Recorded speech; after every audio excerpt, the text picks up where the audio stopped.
اور جو اس وقت مہنگائی کی وجہ سے ایک غریب طبقہ خاص کر کے جو مزدور طبقہ ہے وہ بہت مشکلات کا شکار ہے، تو ان کے لیے بھی کوئی اقدامات اٹھائیں تاکہ ہمارے ہاں جہاں ہم نے روڈ کی بات کی، روڈ کے مسائل، تو صحت بھی ایک بہت بڑا مسئلہ ہے۔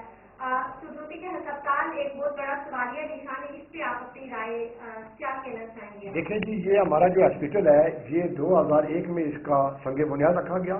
موجودہ پریزیڈنٹ جو ہیں اس وقت یہ وزیر اعظم تھے بیرسٹر سلطان محمود چودھری صاحب، انہوں نے اس کا سنگ بنیاد رکھا۔ 20 سال گزر جانے کے باوجود یہ ہمارا ہاسپٹل اس وقت تک نہیں بنا ہے، ابھی اس کو تالا لگا ہوا ہے، اور اس کے آپ دیکھیں کہ اس سے بڑی بدقسمتی اور کیا ہے، 1 ارب روپیہ اس پر لگ چکا ہے۔ میں نے باحیثیت صحافی جو ہے اپنے اصلاحات بیورو کو درخواست دی، اور وہاں پر وہ کرپشن پکڑی گئی، 10 کروڑ کی کرپشن پکڑی گئی۔ ہمیں لوگوں نے اس وقت کہا جی کہ یہ صحافی جو ہے یہ بتا مانگ رہے ہیں جی، ان کو کل کو خرید لے گا، لیکن وہ جو لوگ الزام لگاتے تھے، میں کہتا ہوں کہ اللہ تعالیٰ نے ان کو ہدایت دے۔ ہم نے پورا اسٹینڈ لیا، اور کسی آدمی نے نہیں کیا، میں نے اور میرے ساتھیوں نے اسٹینڈ لیا۔ ہم نے وہ لوگ گرفتار ہوئے، ان کی ضمانتیں ہوئی، اس دن بھی نعیم شراز صاحب اچھے آدمی ہیں، اسلامی چیئرمین ہیں، ان کو بھی ہم نے بتایا۔ اور خدا کے بندوں، دنیا چاند پر پہنچ گئی ہے، اتنے بڑے جدید علاج ہو رہے ہیں۔ یہ ہمارا ہاسپٹل جو ہے یہ ریفر سینٹر بنا ہوا ہے، آپ ہاسپٹل میں چلا جائیں، لوگ وارڈیں آپ جا کر دیکھیں، وہ اتنا جدید ہاسپٹل ہمارا بنا، اس کی بلڈنگ بنی ہوئی ہے۔ میں سمجھتا ہوں کہ اگر اس کو تالا ہی لگانا تھا پھر بنانے کی کیا ہے۔ اور آپ کے یہ چینل کی ساتھ میں کہنا چاہتا ہوں کہ وہاں پانی کا ایک قطرہ نہیں ہے، ایک بوند نہیں ہے۔ جب پانی نہیں ہوگا تو آپ کیسے اسے کریں گے؟ یہ ہماری گریٹر واٹر سپلائی محکمے والے کر رہے ہیں کوشش، اللہ کرے یہ بھی کوشش کریں، تو اس وقت تک جب تک یہ مسائل نہیں حل ہوں گے، اور ہاسپٹل کا اور پورے ضلع سندری کے اندر ہماری صحت کے معاملات جو ہیں وہ دن بہ دن خراب ہو رہے ہیں، لوگ مایوس ہو کر جو ہے راولپنڈی اور کوٹلی اور راولا پور میں جا کر دھکے کھاتے ہیں۔ حمید صاحب، آپ سدوتی کے جو ہسپتال ایک سوالیہ نشان ہے، اس پہ آپ کی رائے، آپ ایک صحافی ہیں، آپ لوگوں نے اس کے لیے کوئی اقدام کیا یا کیا کہنا چاہیں گے آپ؟ جی، بڑا اچھا کوشچن کیا آپ نے۔ جو سدوتی میں ہمارا ہاسپٹل ہے، چونکہ اس میں جو بنیادی اس وقت پرابلم چلی آ رہی ہے کہ جو نیا ہاسپٹل زیر تعمیر ہے، جب تک اس میں شفٹ نہیں کیا جاتا تو اس وقت تک مسائل جوں کے توں رہیں گے، چونکہ آبادی بہت زیادہ بڑھ چکی ہے اور ہاسپٹل میں گنجائش کم ہوتی ہے۔ آج بھی آپ جب ہاسپٹل جائیں تو ایک بیڈ پہ 2 مریض پڑے ہوتے ہیں، اور اس طریقے سے سٹاف بھی وہاں پر موجود جو ہوتا ہے اس میں بھی شاید کمی ہو، اس وجہ سے صحیح طریقے سے دیکھ بھال نہیں ہو پاتی۔ تو میں ارباب اختیار سے یہی اپیل کروں گا کہ اس ہاسپٹل کا برڈن کم کرنے کے لیے جلد از جلد جو ہمارا ڈسٹرکٹ ہاسپٹل ہے اس کو فنکشن کیا جائے، تاکہ لوگوں کے جو صحت کے حوالے سے مسائل ہیں وہ حل ہو سکے۔ آج بھی آپ ایمرجنسی میں چلے جائیں، ہمارے جو موجودہ ہاسپٹل ہے اس کی ایمرجنسی میں جائیں تو ایک بیڈ پہ آپ کو کئی دفعہ 3 4 مریض لیٹے ہوئے نظر آئیں گے۔ تو بنیادی وجہ یہ ہے کہ یہاں سہولیات کا فقدان بھی ہے، پریشانیاں بھی ہیں، پھر سٹاف بھی اس طریقے سے تعداد کم ہے۔ ایک اور میں آپ کے چینل کی وساطت سے یہ کہنا چاہوں گا کہ جو سٹاف ہے ظاہر ہے اس کے لیے بھی مسئلہ ہوتا ہے، تو سٹاف کی تعداد کو بھی بڑھایا جائے، ڈاکٹر صاحبان کی جو تعداد ہے وہ بھی پوری ہوگی۔ جب ہاسپٹل دوسرا فنکشنل ہو جائے گا تو میں سمجھتا ہوں کہ ضلع سدوتی میں بھی لوگوں کو صحت کی بہتر سہولتیں مل سکیں گی۔ جی، تو ناظرین و سامعین، آپ نے سلیم محمود صاحب اور راجہ عبدالحمید صاحب کی گفتگو سنی۔ انہوں نے بہت سی جگہوں پہ اس چیز کو کوٹ کیا ہے کہ عوام اور حکمران دونوں ہی جب اپنی ذمہ داریوں کو پورا کریں گے تبھی ہمارا معاشرہ ترقی پذیر ہو سکتا ہے۔ اس کے لیے ہمیں اپنے حصے کا دیا جلانا ضروری ہے۔ اپنی میزبان لبنہ طارق کو دیجیے اجازت، ایک نئے پروگرام کے ساتھ انشاءاللہ پھر حاضر ہوں گی، تب تک کے لیے اللہ